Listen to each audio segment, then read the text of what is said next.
Alright, you guys ready to see what's in the box? Yeah, you are. Don't even try to lie. You know you're ready. Another thing about CIP1, they tape things up really well. Gotta give them credit. Huh, look at that, another invoice. Warning! Dun dun dun. Come on, get the hell out of there.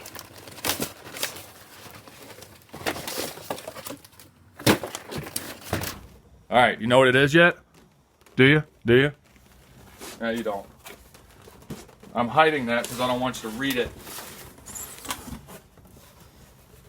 It's another box! Check it out! I'm telling you, it's like Christmas all over again. We get box upon box upon box. Oh yeah, this is making me happy. Ladies and gentlemen, I present to you a bag. Inside that bag is another bag. Inside that bag, oh, that right there would be a 4140 counterweighted forged stroker crank. I couldn't go crazy, and I'll tell you why later. We went from a 69mm stroke to a 74mm stroke. This right here will give me, well, it'll take us, I should say, from a 1915 to a 2054. Decent increase. It was just about the same damn price as my other crank was, and you saw the condition of that one. It needs to be turned. Just went ahead and splurged. Since I got the case, let me splurge, go ahead and get a crank. This is about the biggest I could go with the rods and pistons set up that I already had for the 1915 without going out and buying even more new parts that I don't have money for. So stay tuned. We got some fun to have. Why did I only go with 74? Because I have A-style pistons for the 1915 with 90 miles on them and did not want to buy another set of pistons to accommodate a longer stroked crank. Method to my madness, guys. Trust me. Anyhow. Not 100% sure I'm going to post this video. We'll see how things go.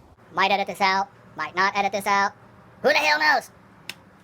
I'm not going to lie, that 1915, for some reason, you know, we ended up having the spun bearing. It does not make sense to me, as careful as I am with everything. I understand crap happens, but that thing's really got me defeated. I've actually been kind of dragging my butt and not even doing the build. Which sucks because I want to drive my car already. So let's see what kind of work we get done today. Alright, here's a little tip for you. Something I learned a while back. You take a little bit of, hell if you want, regular spray paint, spray it on a box, and kind of put it around your oil galleys right there. Then you go ahead and fit your bearing into place. And what you'll notice, you'll see where your oil galley hole meets your bearing. So if we do that on all the bearings, you'll see that one barely blocks. So what I do is take the Dremel and just kind of notch that a little bit so it kind of flows better into the groove. Same thing on this one here, just barely. But look at this one, a rear bearing. Half the oil galley hole is blocked. Same thing. Kind of just notch it a little bit and it should be fine. Actually, let's do it real fast. I got it sitting here.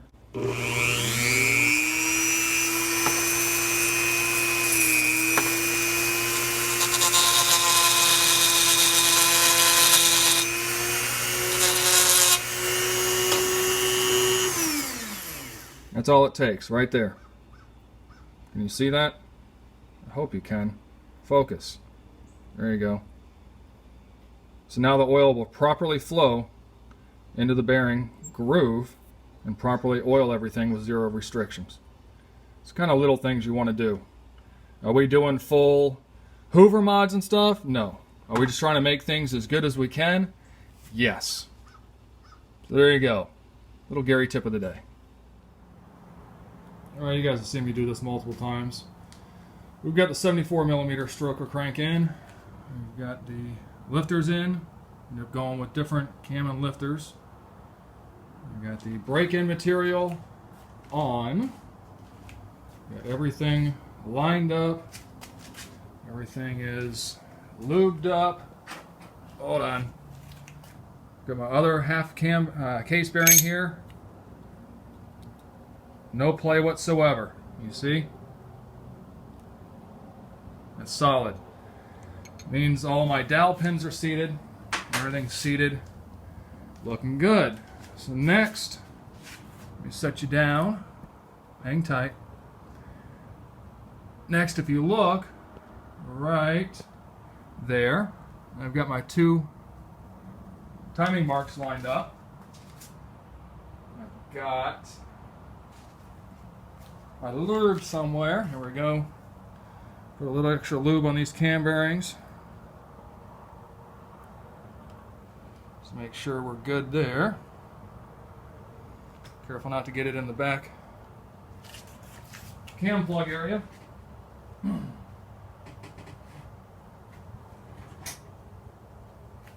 I've also got some break-in lube on my lobes. That's just something I like to do. Call me finicky, call me whatever. Alright, so we're going to set it in. Line the 2 dots up. You see? I'm sorry, we got 2 plus 1, so that would be 3. Roll it on down. Careful not to get your fingers all over the lube. Alright, I'll go ahead and rotate this just a little bit. And there we go. Our dots are lined up. Can you see it? Yes, you can see that. Looky there. Dots are all lined up. Oh, so pretty. So pretty. Alright, so timing's set. Now, I did do something a little different this time. I went ahead and got it top dead center. Put my distributor drive gear in. Distributor drive gear will fall out if you do not put the distributor on. You've seen me do it multiple times before. I've always said it, you know, once the engine's together, but let's do it different this time.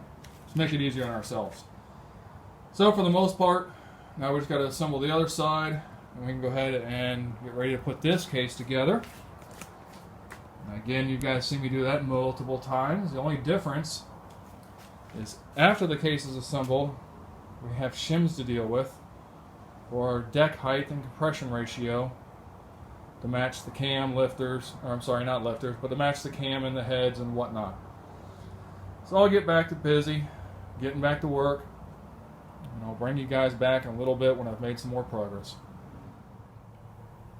Alright, something else you always want to watch out for whenever you're putting in an aftermarket cam is you always want to make sure that your oil pump clears. So put your oil pump in. Hopefully you can see right down there. I'm going to rotate it a little bit. I'm going to make sure that bolt right there clears the pump itself, and it does. I like to have a minimum 40 thousandths in between the back of the back of the oil pump and the cam bolts. You can grind the heads off those cam bolts just a little bit. Something I always do is put a little bit of red Loctite on the cam bolts, torque them to the proper torque sequence, and that way you know it's not coming apart. Some people go a step further, and on the back side of these bolts they'll actually peen the bolt over a little bit. My only fear with that is I want to be able to reuse the cam gear if I need to. Alright, since I've already got the other side of the case pretty much buttoned up, I'm working on the 1-2 side here that we're going to drop down on. Somebody asked me about lifters. This is how I do it. Take my lifter, lots of assembly lube. You know, I'd probably do overkill, but you know what? I'd rather have too much than not enough. When you drop it in, make sure it goes in snug, but at the same time it still rotates. Let me grab another. So again, Be generous. You really don't want metal on metal. Nice and lubed. Drop it on in and make sure it spins. You gotta have it spinning in the case so you don't wear anything out. Well, might as well do the last one since you're watching. Same thing, very generous amount. Get it all over really well. Helps if you drop it in straight. Make sure it spins. It does. We're good. Now I clean my hands. Take a dry, clean rag, cloth, as long as it doesn't leave lint. Get the tops nice and clean. Then with your braking grease of your choice, generous amount.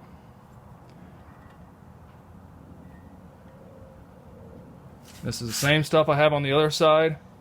Get it from my local shop. Same stuff I put on the cam lobes as well. This is going to ensure that the two break in properly and have enough whatever they need to harden properly. So that's lifters cam in a nutshell, guys. All right. I'd say that looks good. Hopefully that answers your question. All right, we are at top dead center number 1. We have our engine case halves painted with the appropriate, use whatever you want to use, lube. I'll throw just a little bit more on my main saddles here, just because I like to use lube. Even though I have the other side with a little bit on there. Alright, lifters in, painted, lubed, cam plug in, oil slinger, verified with the other half bearing that I did install. Everything is good there.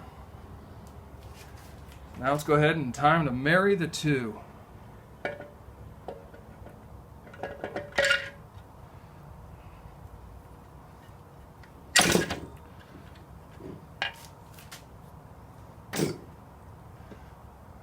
There we go. Got a little crooked.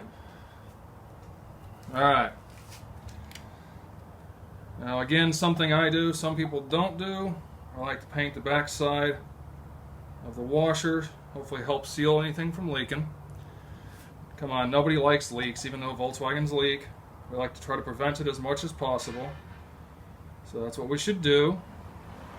Of course, you do what you feel is necessary. Everybody has their own preference.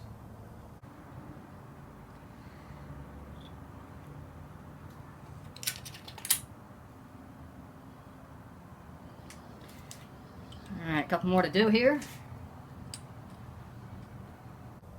Now, one thing I did not show was when I installed the head studs. These are what they call open case savers, which means they're not blind. Which means if you look at the case savers from the inside of the case, you can see all the way through. So I threw just a little bit of sealant on the case studs when I inserted them and got those set down. Alright. Hopefully you can see I have a pulley with a handle on. The reason I have that there, I like to be able to rotate the crank around as I'm torquing to make sure nothing binds, even though you go in steps. Go in steps, guys. Don't just sit there willy-nilly, just crank her down to 400 bazillion foot-pounds and expect it to be okay. So first, I'm going to get the right side socket. I don't know why I did that.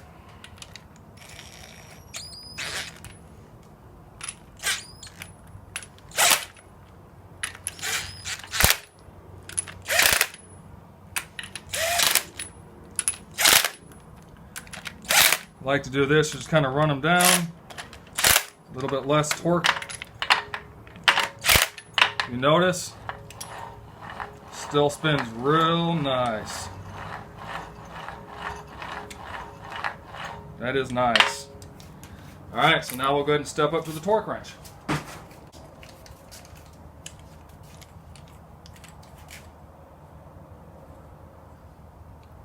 Let's start at 10 foot-pounds.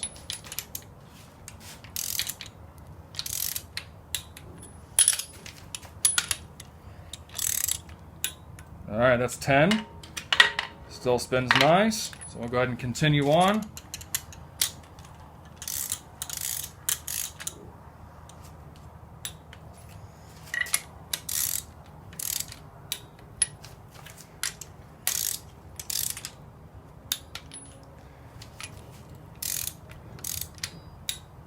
All right, still no bind. Spins over very nice.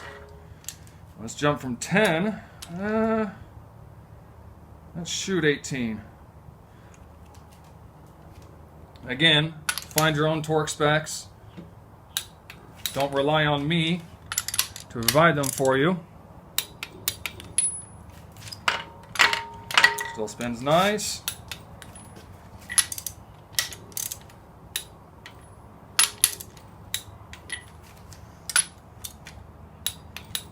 All right. Still spins nice. It's smooth. It's just as easy as it was before. All right, I'm going to go to my final torque.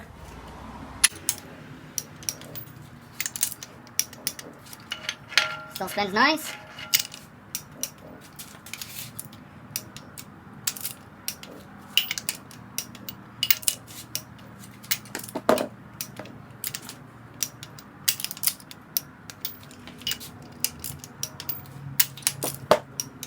All right. There we go. We're good to go. All you got to do now is I would seal these back two back here. Can you see it? Yeah, kind of. Let me lift you up. The back two back here by the cam, I would go ahead and seal those up. And then go ahead and do your torque all the way around the edge. Clean up any mess or extra case solvent you have, what have you. And there you go. Case would be together. Alright, distributor's in, distributor drive gear's in. That usually helps. Case is fully bolted together all the way around, including your small 13mm hardware. Case is cleaned up. Oil pump is in. That's nice. And it still spins over nice.